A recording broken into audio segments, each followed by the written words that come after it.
क्या आप सभी ने कभी ये गौर किया है कि जुमा की नमाज होती है, संडे का मास होता है, मगर हिंदुओं के पास क्या है? जुमा के दिन मुस्लिम लोग पूरे देश भर में मस्जिदों में जाकर नमाज पढ़ते हैं। क्रिश्चियन लोग हर संडे को अपनी फैमिली को लेकर चर्च में जाकर मास करते हैं। हिंदू क्या करता है? किसी ने गौर किया है आज तक? और फिर हम शिकायत करते हैं कि हमारे में एकता नहीं है। मुझे कल एक डिस्टर्बिंग चीज देखने को मिली टीवी पर।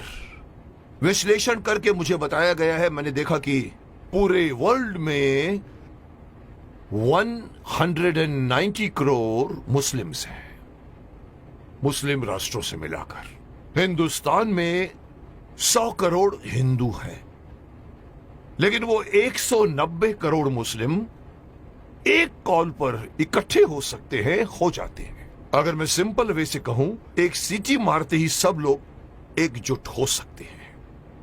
क्रिश्चियन लोग मिलकर एक दूसरे से फोर्स बन सकते हैं, लेकिन हिंदुओं का क्या भाई?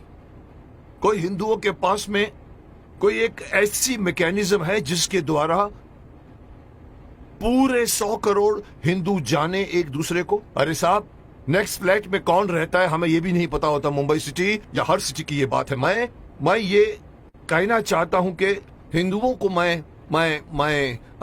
अगेन मैं वही कहूंगा कि मैं कहना चाहता हूं कि मुझे पता नहीं कि मेरी बात में कितना वजन है, लेकिन मैं पूरे देश के धर्माचार्यों को, मैं देश के पूरे संत समाज के जो बड़े बड़े आसीन पदासीन है, मैं उनको कहना चाहूंगा, आह्वान कीजिए, आप एक दिन मुकर्रर कीजिए, एक दिन फिक्स कीजिए, हफ्ते में एक दिन आप अपना लीजिए। और अगर मुझसे पूछो तो वो मंगलवार आ सकता है, क्योंकि मंगलवार हनुमान का दिन है, हनुमान जी का दिन है। एक दिन मुकर्रर कीजिए, एक दिन फिक्स कीजिए, जिसमें पूरे देश भर के लोग अपने अपने इलाके के मंदिरों में जाकर 1 घंटे के लिए बैठ जाएं। क्या करेंगे आप लोग बैठकर? मुस्लिम लोग नमाज पढ़ते हैं, क्रिश्चियन लोग उनका एक अपना सिस्टम होता है, उनके फादर बोलते हैं। आप लोगों को, हिंदुओं को, कोई सिस्टम बनाने की कोई जरूरत नहीं, कोई आरती नहीं, कोई पूजा नहीं। आप ओमकार नाथ का जाप कीजिए। ओम 1 घंटे तक पूरा, जितने भी लोग, चाहे 50 हो, चाहे 100 हो, चाहे 200 हो, एक साथ मिलकर 1 घंटे तक आप ओंकार नाथ का जाप कीजिए। दूसरा ऑप्शन मैं दे रहा हूं, ओम नमः शिवाय, ओम नमः, इसका पाठ करिए आप 1 घंटे तक, या फिर गायत्री मंत्र का जाप कीजिए।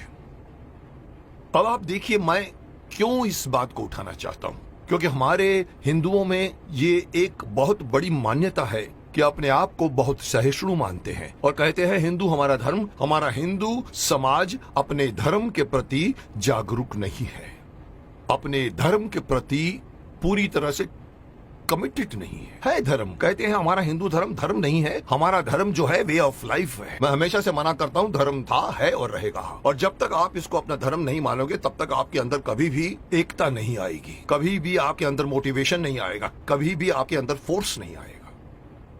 इसलिए मैं चाहता हूं कि सारे हमारे पूरे देश में आप इमेजिन कीजिए कि एक साथ पूरे देश में आप एक टाइम फिक्स कीजिए। मेरे हिसाब से रात को 7 से 8 बजे का टाइम फिक्स कीजिए।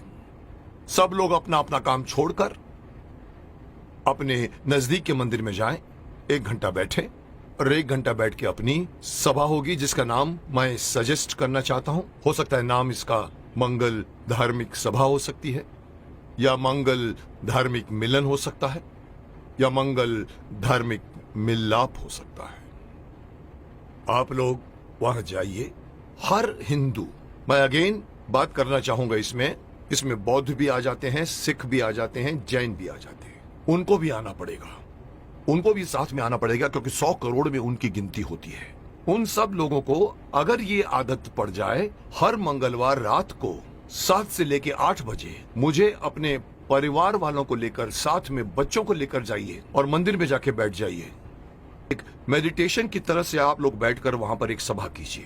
उसका नाम मैं देना चाहता हूं मंगल धार्मिक सभा। या मंगल, मांगलिक, मिलाप या कुछ भी नाम रखा जा सकता है। जैसे मुस्लिम कैसे नमाज कहते हैं, क्रिश्चियन उसे मास कहते हैं, आप उसे मंगल मिलाप कह सकते हैं।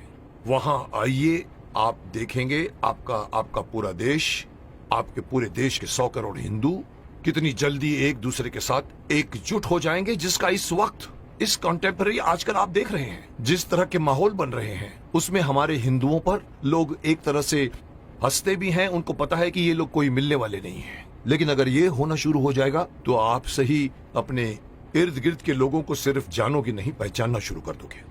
जैसे कि मैंने कहा कि सिटीज में पता भी नहीं होता कि नेक्स्ट फ्लैट में कौन रहता है। इस बहाने आप आइए, बाहर निकल कर आइए, अपनी ड्यूटी मान कर आइए। मैं हर हिंदू को कहना चाहूंगा, और इसके लिए मेरी बात नहीं, मैं बड़े बड़े जो हमारे धार्मिक हमारे जो संत हैं, गुरु हैं, उनको मैं आह्वान करना चाहूंगा कि आइए आगे और अनाउंस कीजिए कि हर मंगलवार को 7 बजे से 8 बजे हर हिंदू को किसी नजदीकी मंदिर में जाकर 1 घंटा बैठकर आपको मेडिटेशन करना पड़ेगा। जो बैठेगा उसको भी फायदा होगा, क्योंकि मेडिटेशन में बहुत ताकत है।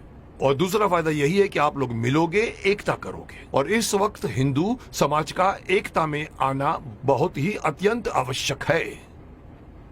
मैं नहीं बताना चाहता, लोग सब समझते हैं कि मैं क्या बोलना चाहता हूं, लेकिन हिंदू समाज बटा हुआ है। जुट और नंबर्स में ताकत होती है। ये हिंदू से निकलकर सिख, ये बौद्ध, ये जैन, इस बहाने साथ में आइए, क्योंकि आप पहले हिंदू हैं, उसके बाद में आप सिख हैं, उसके बाद में आप बौद्ध हैं, उसके बाद में आप जैन हैं।